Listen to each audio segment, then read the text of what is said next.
नि त यो कुर्सीलाई अब प्लान गर्दाखेरि त्यसकै ब्याक साइडबाट चाहिँ अलिकति अगाडि लाइन लगाइदिउँ।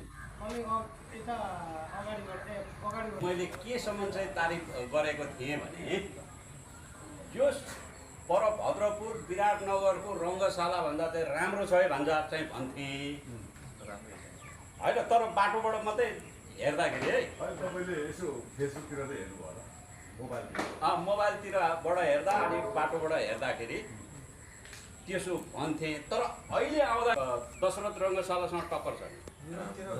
दर्शक उपस्थिति त देखिएछ नि युरोपतिर बसे जस्तो अस्तिको दिनको त नि अस्तिको दिनको त्यो मान्छेहरूले त्यो कुरा पनि गर्छन् चोकतिर।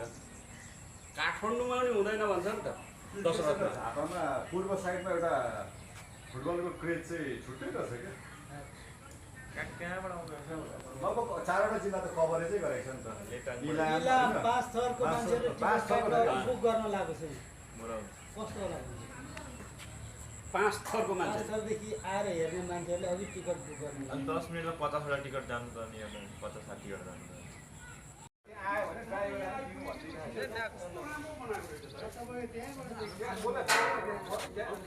सुन्नु त फोन गर्नु त यसको